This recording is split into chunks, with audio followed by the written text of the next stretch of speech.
It's time to ignite your soul and unlock your full potential.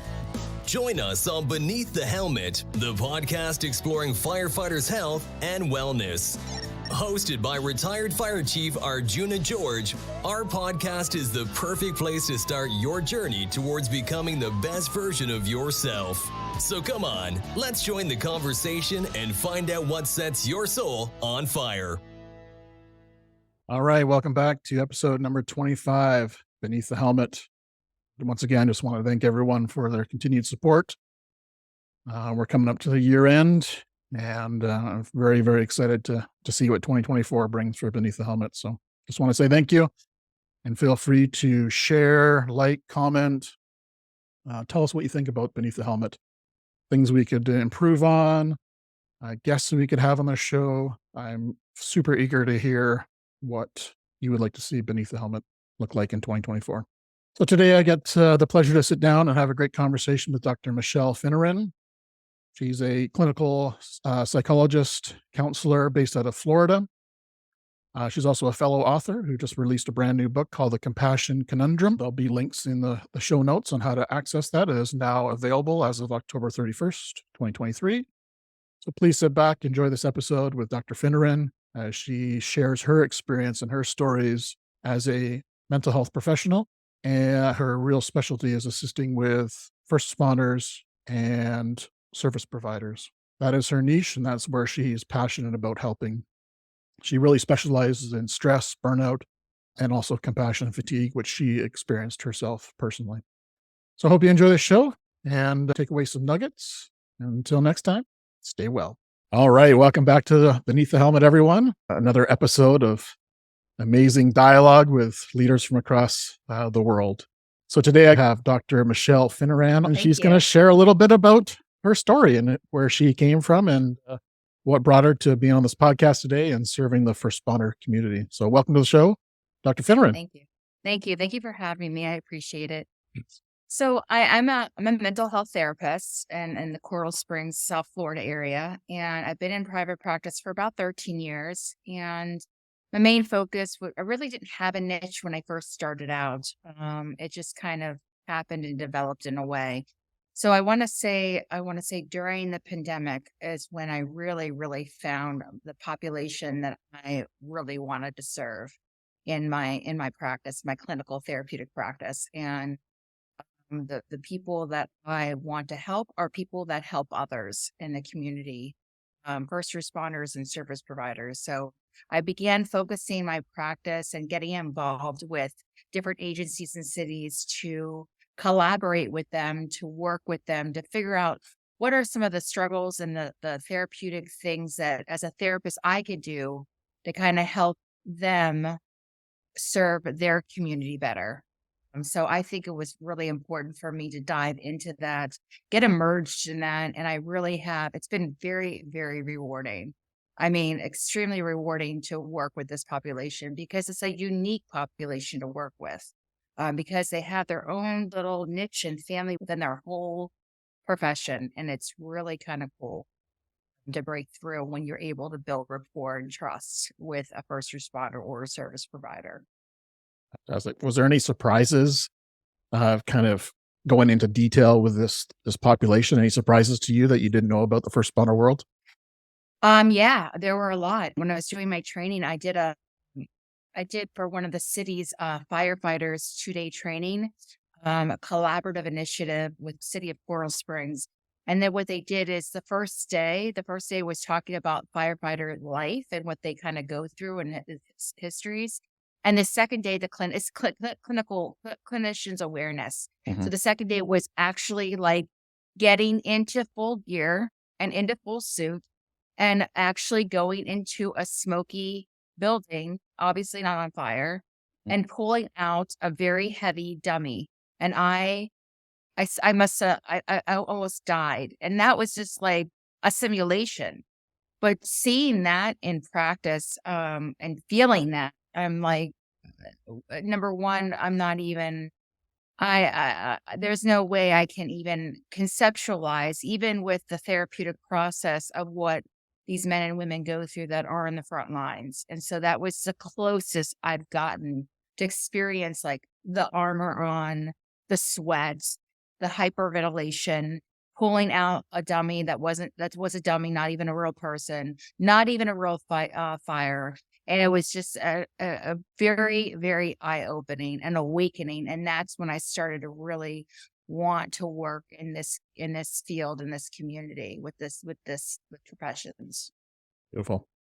I think it's so important that they offer those programs now for clinicians to understand the world of the fire or police or paramedicine or whatever that looks like.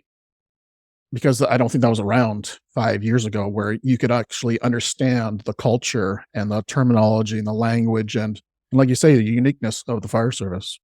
Absolutely. And cities now are beginning to start, they're on the cusp of making a turn, realizing that mental health awareness and clinician awareness of what first responders go through is pivotal. So we're on the cusp now of a turn. We're turning a little bit of a corner. And cities in South Florida, I can only speak for South Florida, are becoming more and more progressive. I know the city of Coral Springs is really just, they have great initiatives to help their staff, their employees to get the training and the help that they need. Super progressive.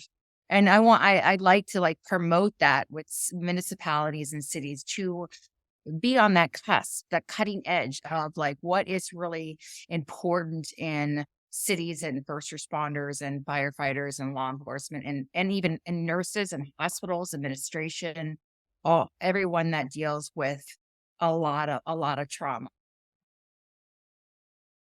Was there any surprises when you're looking at the population that you're serving now that because I'm assuming, and I shouldn't make this assumption, but I'm assuming trauma was our number one thought of what they're going through.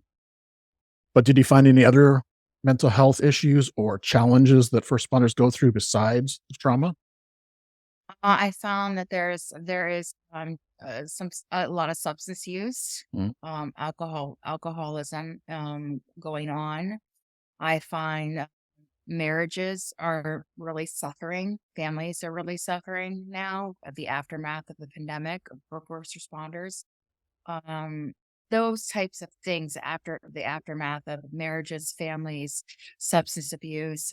And in the book that I talk a lot about like first responders leaning into some maladaptive behaviors that can be reversed.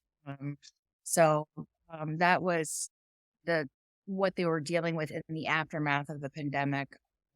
During the pandemic, I was just trying to get my first responders and my service providers just to take care of their basic needs.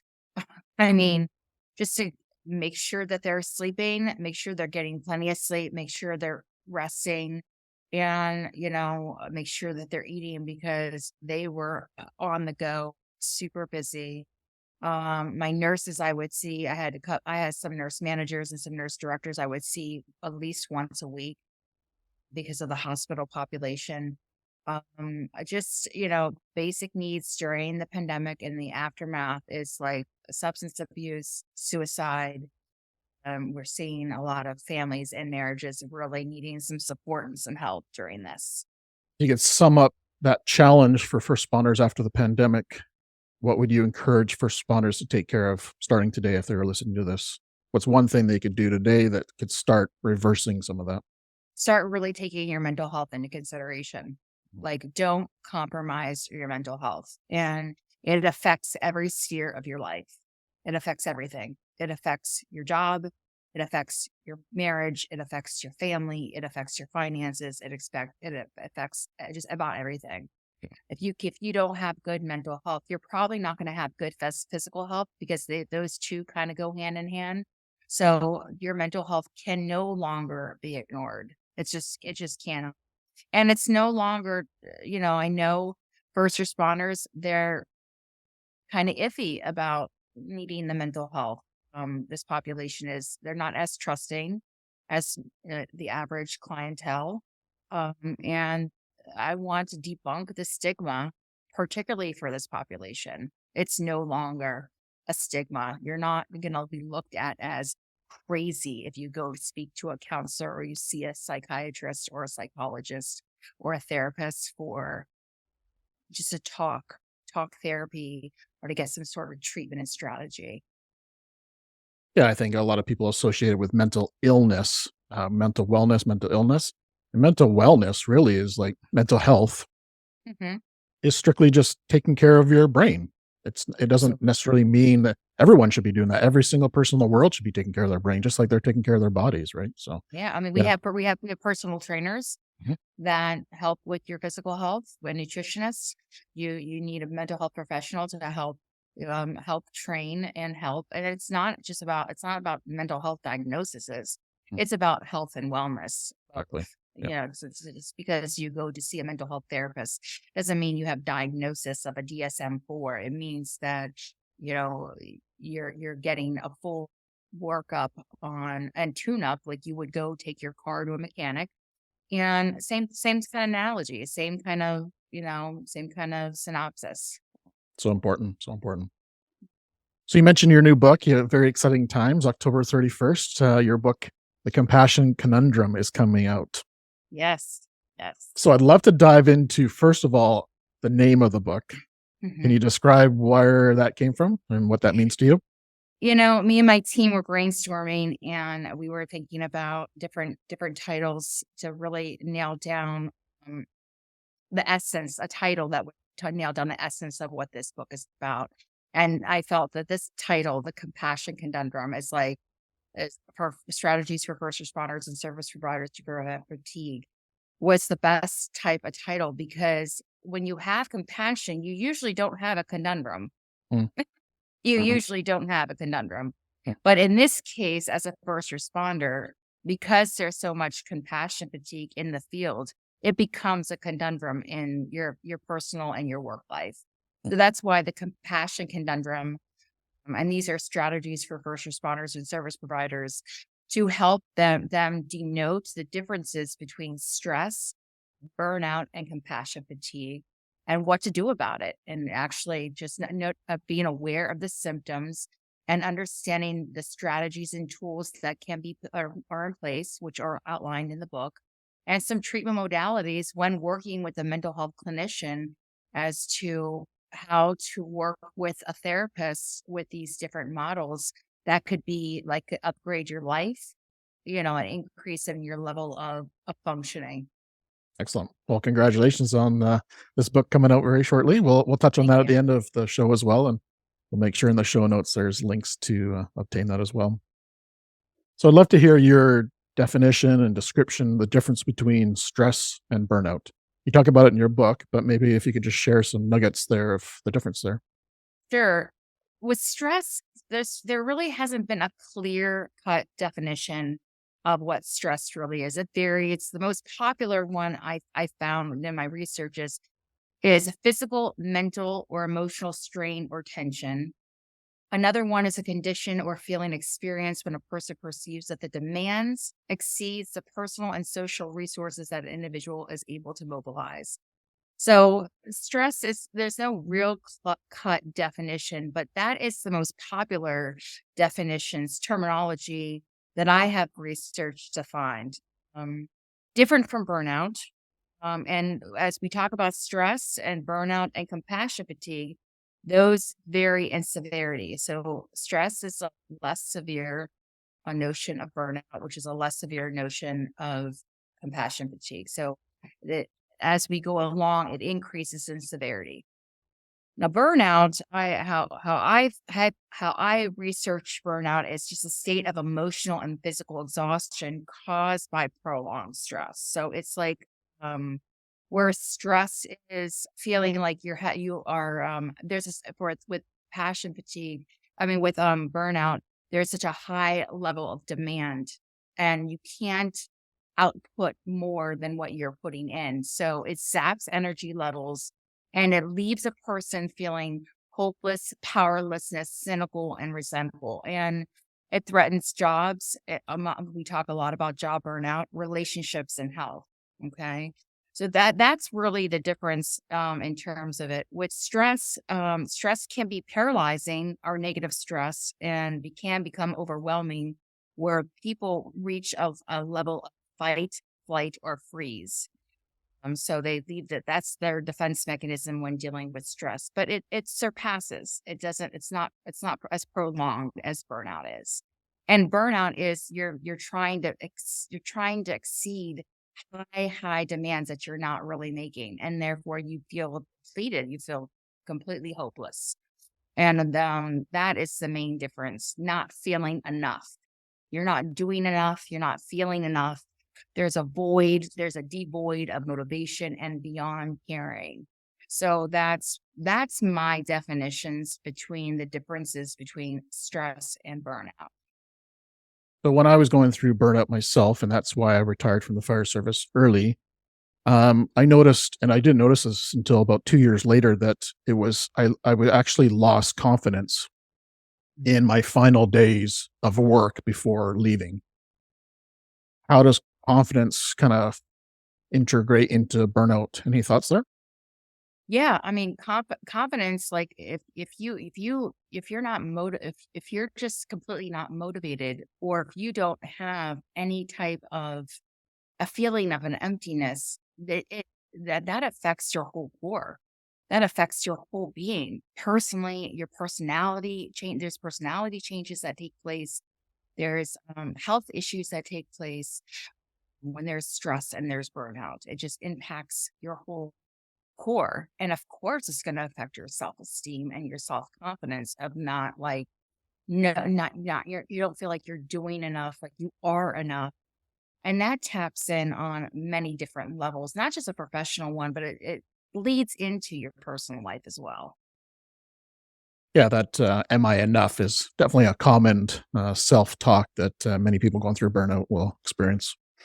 And many of my first responders who don't see, and this is where compassion fatigue kind of plays into part, is when they don't see positive results or rewards. They feel like, man, I am working so hard and there's no type of replenishment or reward or any type of progress that's being made.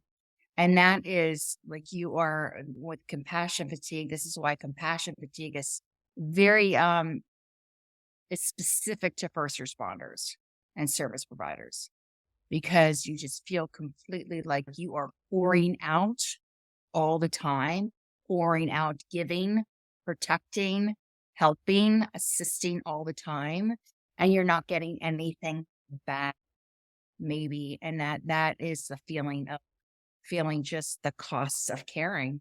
And that's why the compassion conundrum was such a big movement for me, because I experienced it myself during the pandemic as a service provider providing therapy, being overworked, overmaxed, not knowing how to help people. I've never had training to go through a pandemic as a therapist. I had to receive it. So all this stuff like the burnout and the compassion fatigue are all things that I felt as a therapist, trying to give out the best services I could for people who are such need. And it taps into all your spheres. It affected my personal life. I had started adapting maladaptive coping skills as well. So it affects everything. And when you are giving out so much and not getting your filled cup, maybe not professionally, but in other ways, then you just feel empty and you start to become apathetic. Yeah, so important. And which is super dangerous when you are in a helping profession. Because that's what we do 24/7. What you do 24/7. Exactly. Yeah. So I know the WHO, I think it was 2019, said that burnout was an epidemic that we're facing, but it's still not listed in the DSM.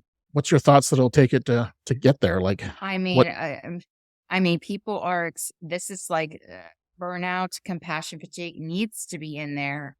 And different levels of different spheres of it. People can be burnt out from their relationships. People can be burnt out from their jobs. People can be burnt out from their families. It doesn't necessarily have to be professional burnout. It can just be an overall giving so much and not getting any type of results.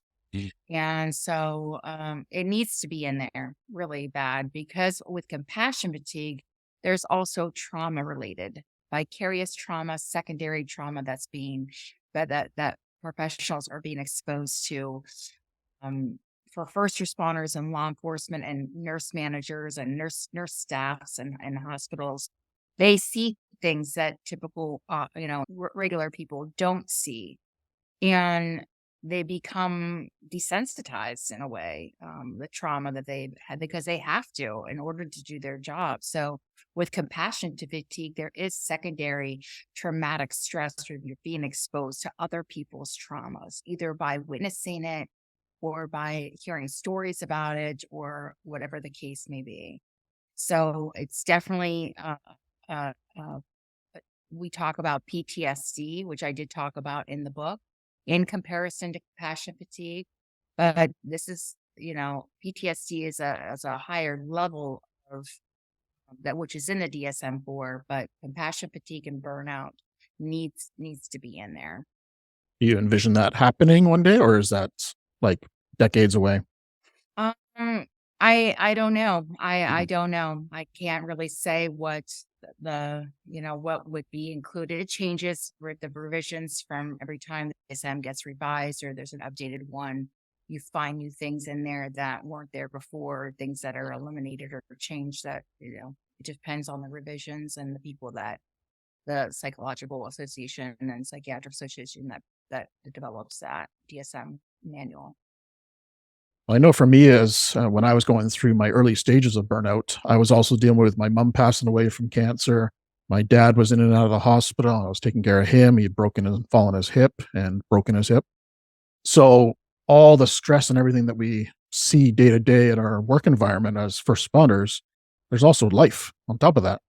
That's the thing. It's not just, I just don't hear stories about what goes on, critical incidences or stuff like that. There's people that they have lives. They have lives and they're stressed in their personal lives and then they're completely maxed out in their professional life. Where is the reprieve? Where is it? There is none. So that's what that this book helps to find the recognition of when that starts happening, the detection, and how to ward off the compassion fatigue or the burnout or the stress by strategies and techniques that can be used in your everyday life. And then when you see a therapist, what can be done with a therapist therapeutically, modules and approaches, treatment approaches that can be used to help negate the signs and the symptoms and the decrease of level of functioning and to try to live and strategize to live an optimal life professionally and personally. You mentioned most of the population that you serve, they either see stress, they have burnout, or it's compassion fatigue. Those are kind of the top three that you mentioned, correct? Yes. Then I'm focusing in on this book. There's PTSD, there's that as Okay, well. But gotcha. So yeah. it's not the top three in your practice; it's the top three that No. you're focusing in the book. Gotcha. Yes. So what made you want to write a book about compassion fatigue in particular? I know you're talking about all the things that lead up to it, but why compassion fatigue?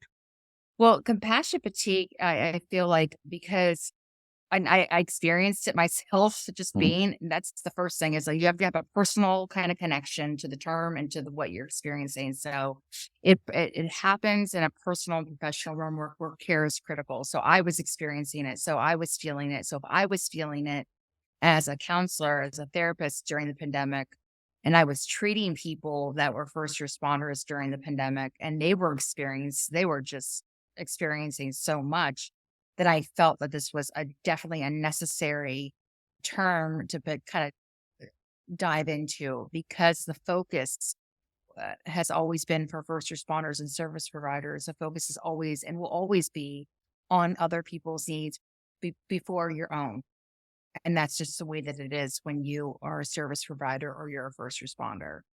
And it's a different type of exhaustion, having compassion fatigue that only first responders and service providers experience through the nature of their profession. And the reason why, when people in the profession have compassion fatigue, is so detrimental is because without capacity flowing back in, where one pours so much out, leaving the first responder or the service provider completely empty and running ragged, and intensifies too closely to those who are in trauma and are referring to and that you're trying to help.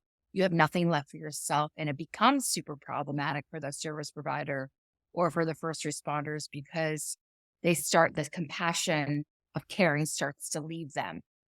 It starts to leave. Now it's becoming the cost of caring, the negative cost of caring, which actually Charles Figley coined in his book, Compassion Fatigue. So he coined the cost of caring, and it becomes detrimental and dangerous for first responders whose main focus is to care compassionately with those who are suffering, which is the main piece of their profession. So it becomes super problematic for this population to experience compassion fatigue. So that's why I felt like, because compassion fatigue is specific toward first responders and service providers, and what it actually does, it depletes your compassion, which is necessary for your profession. I felt that this was so pivotal to bring out. And I did it the aftermath of COVID because because I knew what I was experiencing during COVID and who I was treating and what the presenting issues were. But the aftermath of it now, I seems this is more relevant now, because when you experience something like that, like you said, 2 years later, you don't realize that things start coming up for you, in different ways that you may not have felt at that moment. And that's why the timing of this is pretty pivotal, like the aftermath of COVID and dealing with a compassion fatigue, because for first responders, they do a lot of suppressing and they do a lot of repressing in order for them to take care of the people that they serve. And so it's not till after the fact, when someone retires or after something like a pandemic or COVID-19, that things start to surface up. And I felt like this was the right time to put this out there, to launch this. Beautiful. Yeah, I agree. The culture is the client, the patient, the customer comes first.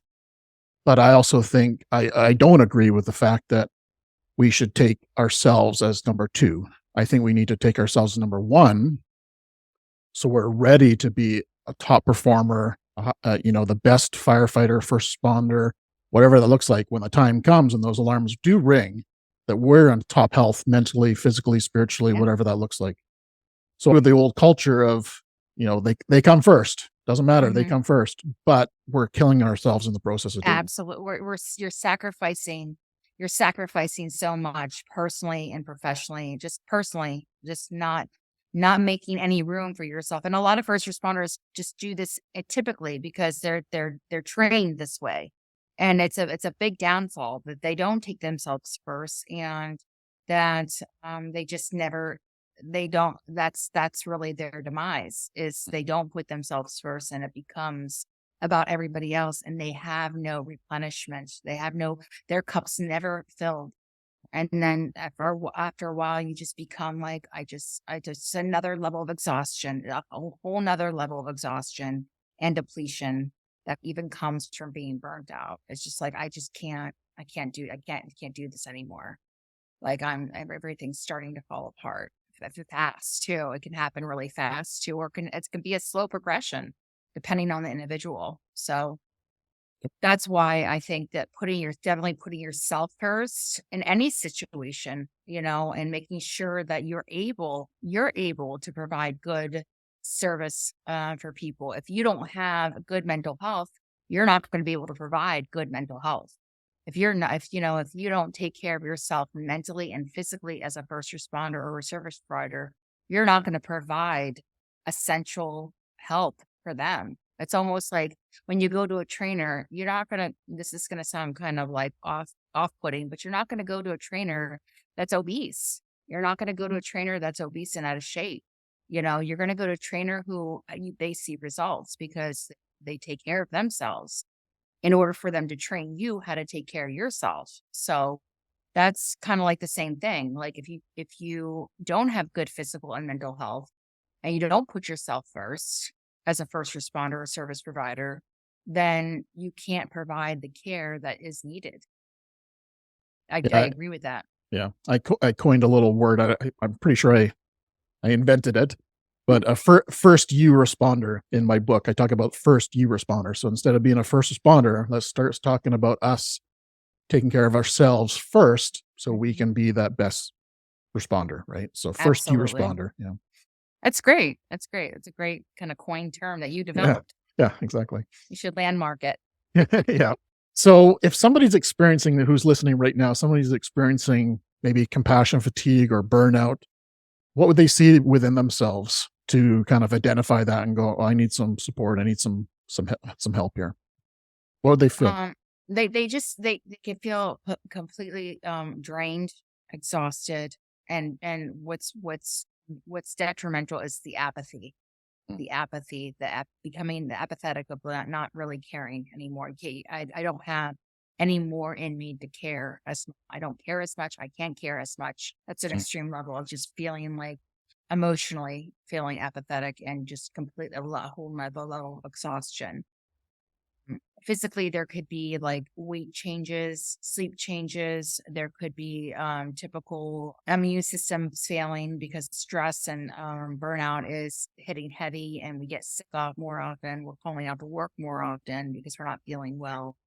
It's just it attacks your whole physical and mental core, and there is a relationship between the mental and the physical. So if your mental health is not feeling on par, it does affect you physically and vice versa. So it's making sure that being aware that your sleep, your appetite, things that if you start to get irritated more around family members, you start to isolate, you start to drink a little bit more or do recreational drugs. I know first responders and service providers really can't do that due to licensing and being, getting drug tested. But these are all maladaptive escapisms that you find yourself falling into that interfere in your life more so the more because that becomes super progressive. And you find it's interfering in your life and your functioning, and then you realize the goal is to know yourself enough to catch it. Early detection, that's the key, is know yourself enough, know what your body is saying, be in tune and have insight into what you're feeling. Having that is very, very important. That early recognition, like when we catch it, we can much better combat it when it's early detection versus Yeah, when you're in the full throttle of it. I agree 100%. And during my burnout process, I ignored all those signs, right? So that's kind of my message now to people, is to start listening to your body, actually spend some time alone Yeah. by yourself and think and kind of get in your body as well. Because most of the time we're go, go, go, where we don't have time to even just think and be by ourselves. We don't have time to listen to our signs that our body has given us. We're just always going. And Yes. I call it body IQ or stress IQ. So the more body IQ you have, that, okay, I'm starting to feel this, I should maybe slow down, or I should take a break this week, or I should, take a day off because I'm obviously not in a good headspace or whatever that looks like. Right. So yeah, I think it's super important to take a little introspection, Yes. mentally and physically, of your body.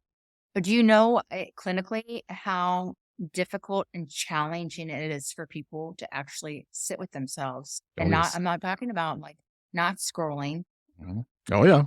no distractions, just sit with yourself Yep. and be silent and still. People have such a hard time doing that.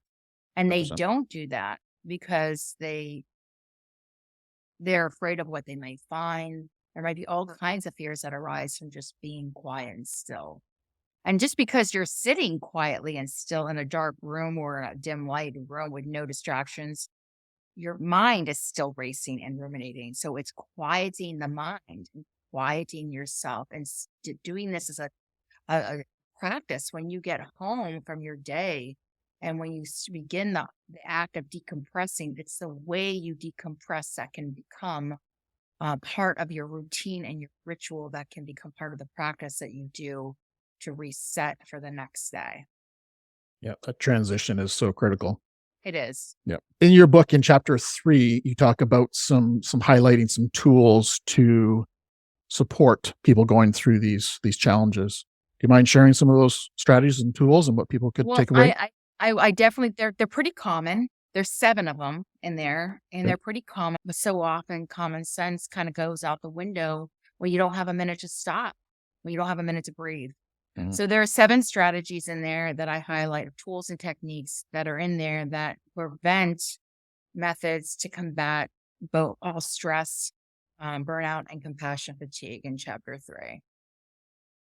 So why is it that people in general, but maybe first responders, don't take the time to build these habits and get this routine? Why is it?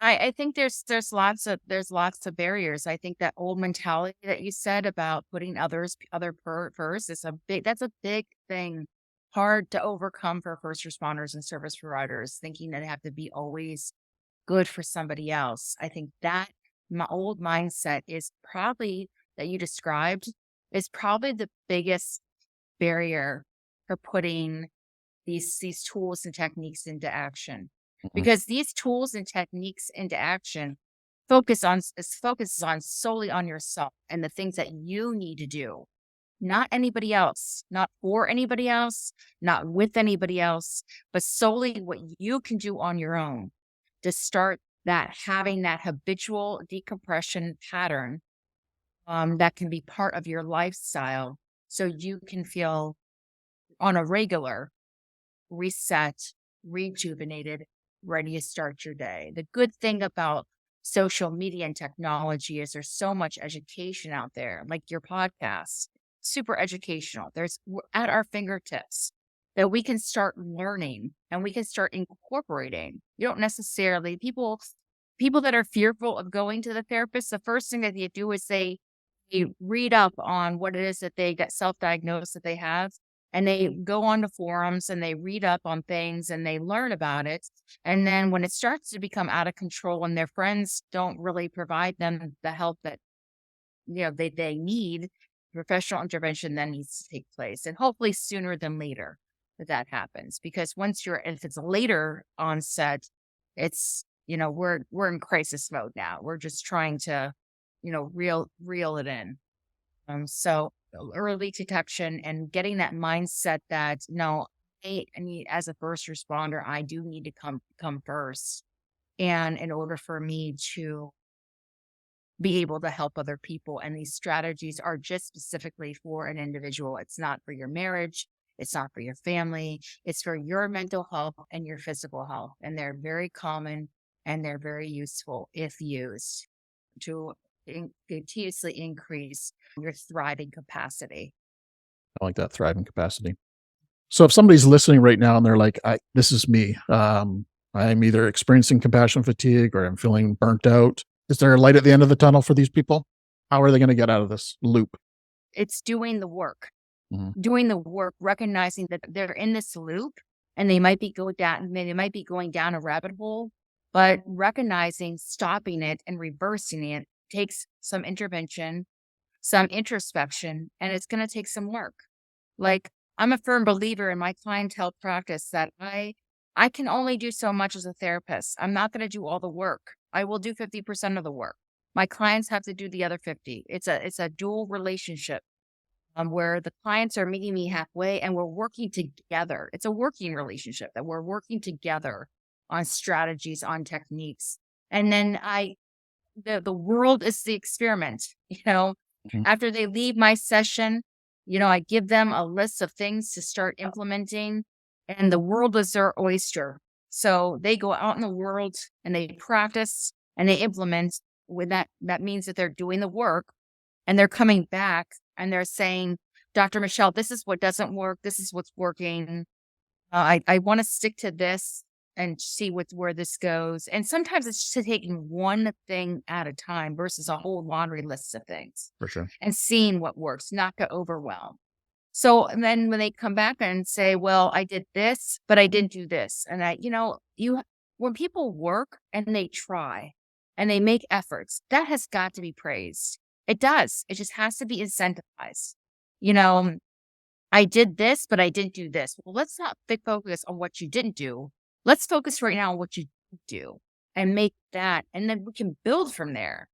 And a lot of first responders, what they do is, because they may not feel like they're meeting the mark, they really do a good job of bashing themselves, berating themselves, really putting themselves down, really making themselves feel less than, if they feel like they're not meeting the mark.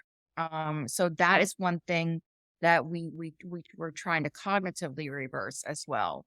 But it's little steps. It's little steps of successes that will make you an overall, it becomes now automatic, and it becomes now a part of your regime and your lifestyle. And that's how successful people, whether you're a first responder or a service provider or just a client or just a regular person, that's how you become a successful individual, is you make tiny steps, progression. And that has to be incentivized. And I think the healing process through these things is also multifaceted. It's not just talk therapy, it's nutrition, it's exercise, it's mindfulness, it's hydration. There's a laundry list of things to do to bring yourself back to equilibrium and kind of like homeostasis and a rest and digest kind of state.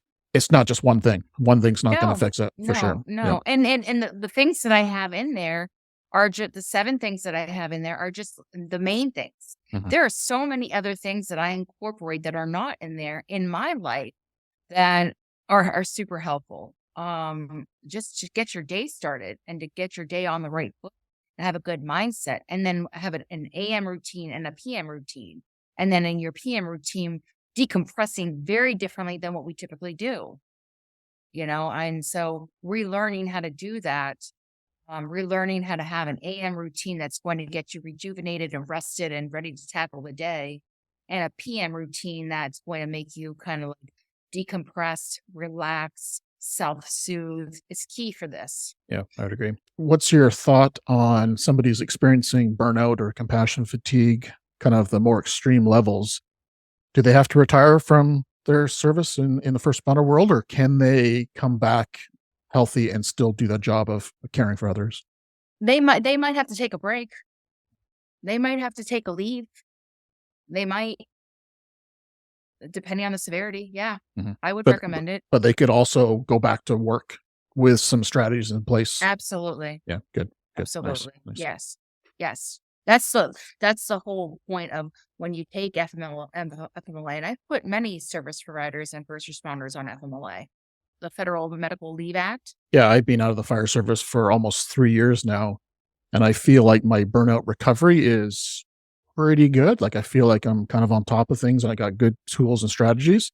And I feel like I probably could go back to full action duty. It's not my desire at this moment, but I feel like it took me 3 years to kind of get to a point where I could say, I could go back for sure. Yeah. So it's not something that happens overnight either. It's a long process. Yeah. No, it doesn't happen overnight, but it can happen. And it does happen. I've seen it happen. Yeah. Beautiful. But, the work that is done for the first responder and the service provider to make that happen is part of that process, as well as good intervention professionally. I'm a firm believer, and it'd be interesting to hear your thoughts on trauma, stress, tension stored in the body. I'm a firm believer of somatic healing as well, that it goes along with talk therapy. It's part of your self-care toolkit. As a therapist who does talk therapy, what's your thoughts on somatic healing? And Absolutely. Okay, cool. Absolutely. What would be your view on that? I feel that I actually have on my website, and I have a series, like a presentation on the mind-body connection.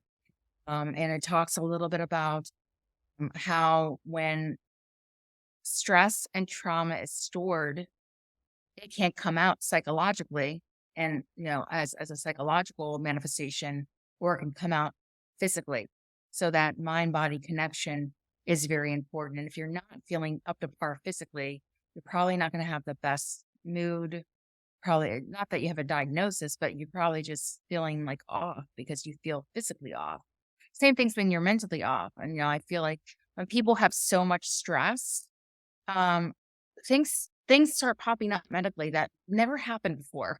Like, Mhm. where did this come from? I'm not that old to have this. Like, where did this come from? So I do feel that there's a mind-body connection, and I do have. I thought it was so important that I hired somebody on my team who's a registered intern who does the mind-body training, and I have a presentation on my website on the shop tab that there's an actual presentation on the mind-body connection. So I do feel that they're not just like Western medicine or the medical model. There's other like Eastern European models that can be implemented that are super helpful that people need to really tap into.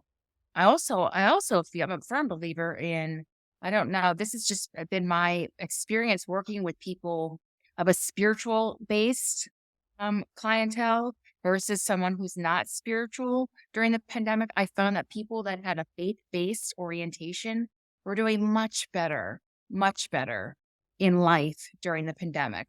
So that connection, that spiritual connection, I think is also can be evolutionary as well. Yeah, well, that kind of defines beneath the helmet. It's the mind, body, and spirit of being an elite firefighter. That's kind of Absolutely. our purpose here.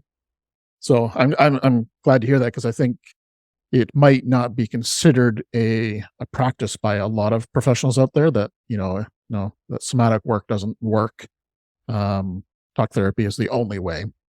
And I think they're all tools, and each individual can use them in different capacities. The reason I ask that is I'm a TRE provider. So TRE, Dr. David Berselli invented that, and it's basically a tension release strategy for shaking out tension and trauma within your body, right? Yes. Yes. And I'm a firm believer that it changed my life 100% from my nervous system regulation point of view. Yeah. So, Absolutely. Absolutely. It's like kind of like a lot of people do the tapping when yep, they're walking or when they're meditating. They do the tapping and releasing the chemicals in their body by the sensor by tapping throughout their whole limbs and mhm, their legs. That's super helpful. yes, There's so many things that can be integrated. You don't necessarily have to do talk therapy. That's just one. mhm, But in order to combat this, you can't just have one. yeah, exactly. I You have to have concur. multiple. I agree 100%. Yep. Very multifaceted. So if somebody is listening right now and they're like, I need to find a therapist to talk to, any thoughts on how to find the perfect one and how they could start that process? Well, it's going to take a little bit of digging. It depends on the person who is in the therapist. It depends on their state that they're licensed in. Like if someone were to want therapy for me that lives in New York, I wouldn't be able to provide therapy for them because I'm not dually licensed. I'm a Florida therapist. I'm only licensed in Florida. So it's finding a therapist in your state or that's licensed in your state, has a license in your state. And then it's really a lot of people are needing either their medical insurance. So it would be calling your medical customer service number on your insurance card on the back and talking to the representative and having them either having access to your portal medically, your medical insurance portal, or having them send you a list of providers in your area. Have them email you a list. And then from that email of list, you start researching. You start Googling names. You start looking at ratings. You start looking at what their specialty is in. You start seeing how, what they're doing. And then you make a list of about 10, 5 to 10, and you call all of them because most therapists don't call people back. They don't have time to make the phone calls unless they have a designated time. So it's calling all of them, finding the right therapist, finding a therapist, a good therapist is very hard to do nowadays. As finding adequate and sufficient and competent medical care. It's just the aftermath of everything. Yep, I agree. So I definitely feel like doing research, reaching out. That first phone call, I call back anybody who calls me, or I try to reach out to anybody who tries to reach out to me, because that first reach out is probably the hardest reach out to make. Good So I point. don't care. I don't care how many people try to contact me. And that's why I've hired somebody in my practice to help me alleviate some of my caseload so I can help as many people as I can. So it's assessing the needs of your practice and assessing the needs of your clientele. And it's getting back to people who are new clientele that want to have a therapy appointment. And it's designating time and communication to get back to them, to make the phone call, to letting them know what you can and cannot do. Because I cannot take on any more clients, I just can't. Then I hired. I'm building a group practice now. Right. And that is something that just assessing the needs of your business and your clientele. And finding a good therapist, there's, people will write very different reviews. I would recommend doing a 20 or 30-minute free consultation with a therapist because it's a very intimate relationship. It's a very intense relationship. And you want to feel comfortable physically, emotionally, mentally with who you're going to open up to and who you're going to share your life with. So I always offer a 20 to 30-minute free consultation for my clientele, just especially if someone's never done therapy before, as someone who's a first responder or a service provider that needs help. That connection needs to be felt by both ends, So that was really important that I think is a missing piece to a lot of therapeutic interventions that take place when people are nervous about making the call. And when they make the call, it falls kind of on deaf ears. That call is the hardest one to make. And the first session for a lot of clients, all clients, is the scariest one. Yeah. Makes or breaks probably the next. Absolutely. Yeah. And statistically, if you do not provide adequate services as a mental health therapist and the client drops out, the likelihood of them restarting is very low. I can imagine. Yeah. So having that rapport and that trust is key to any good beginning dynamic with your clientele, with your first responders or your service providers. Yeah. And then I think also the element of having a therapist who is first responder aware as well. It could be another check mark for you to look out for, right? Somebody who has some experience working with first responder population. Absolutely. Has done maybe the training that you talked about earlier, that kind of stuff. Absolutely. And it should be put on the issue. They have insurance panels that denote that, that can specify that. You can put that on your website. You can reach out to municipalities. Some municipalities already have lists of go-to therapists, which is great that they go to. So it's, that someone who specializes specifically with this population is going to be key. Well, for those who are listening that are in BC, Canada, I'll share in the notes. There's a amazing list of all first responder competent therapists in British Columbia in one roster. So I'll make sure it's in the show notes as well. Awesome. So Dr. Finneran, what do you do for your own self-care? Love to hear what you do on a self-care. Seriously, I do a whole array of things. I first on Sundays, Sunday is like I designate my self-care day. It's my day. I don't do any work.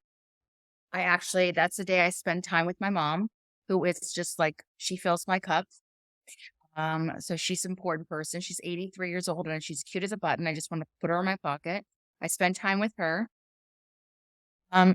Toward the end, I take care of myself. I do a facial. I really nurture myself in self-care. I meal prep. I do a lot of meal prepping to prepare for the week, to make sure that I'm not eating impulsively or that I am not eating crap. So I meal prep every Sunday. It takes 2 to 3 hours to do, but I do it for the whole week. So I'm making sure I'm eating healthy and I don't have the option. Every day, I do wake up early, and I feel like that's really important to start off early.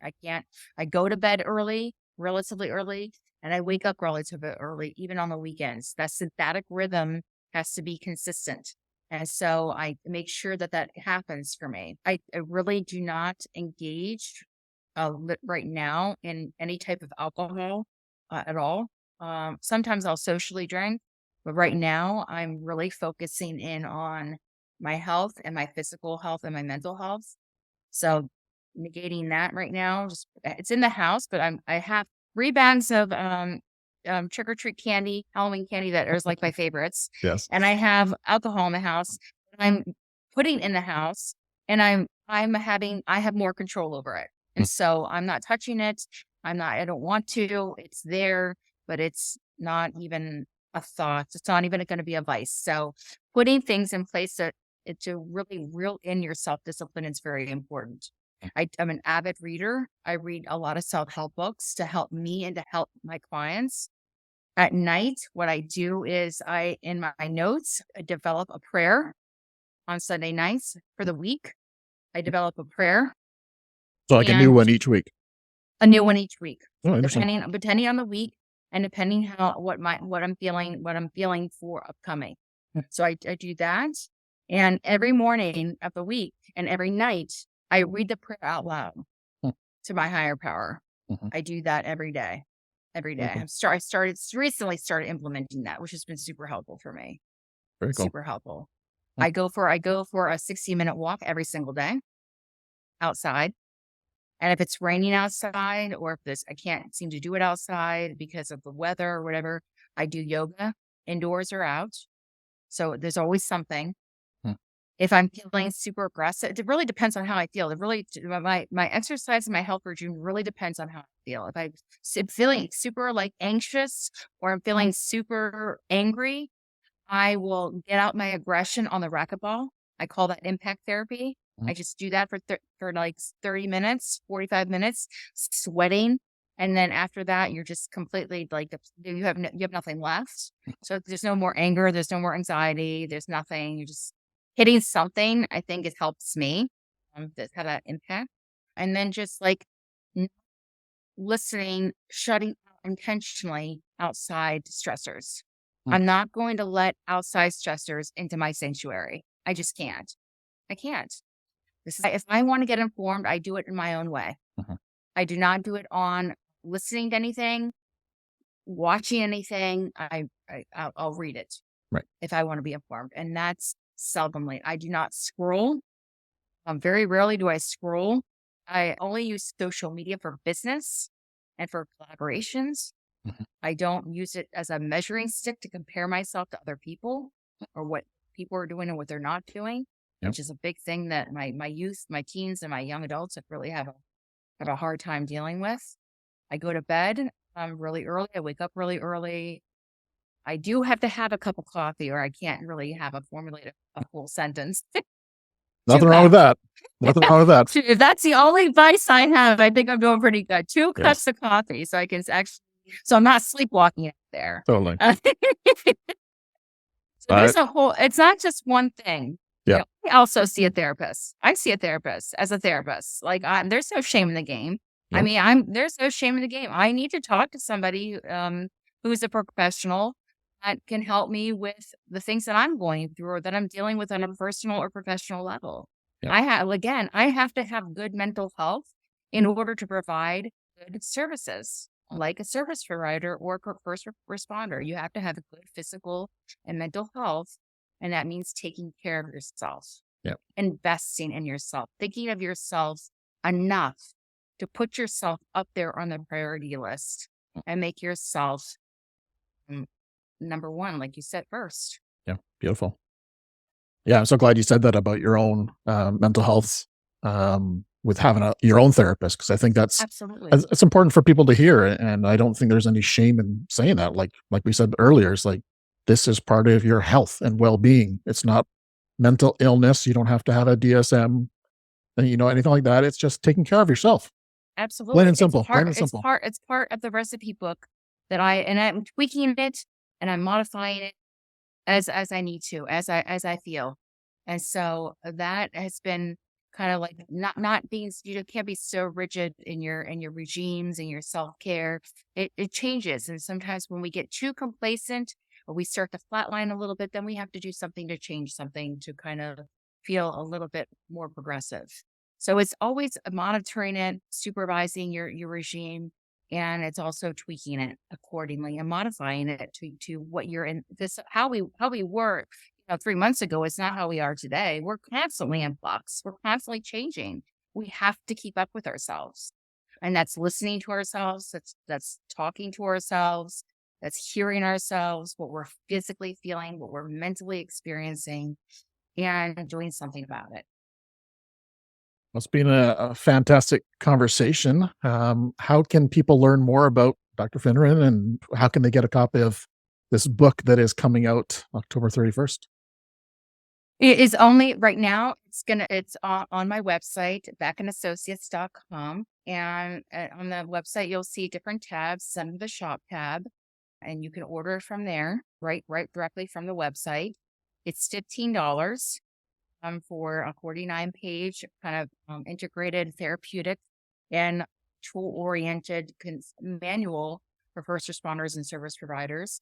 I'm looking to launch it essentially on Kindle. Very cool. Awesome.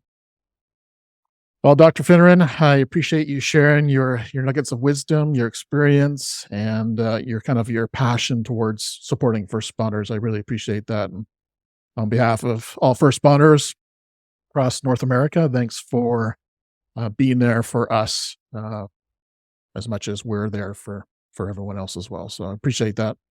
And I look forward to sharing your book and getting that in the hands of first responders across the world as well. So awesome. Thank you so much for having me on your important show. I appreciate that. All right, everyone. I hope you enjoyed this episode. Until next time, stay well. Thank you for tuning in to Beneath the Helmet. We hope that this podcast has provided you with valuable insights into the world of firefighters' health and wellness. Remember, caring for your physical, mental, and spiritual well-being is crucial to achieving optimal performance. Join us next time on Beneath the Helmet for more inspiring conversations. Until then, stay well.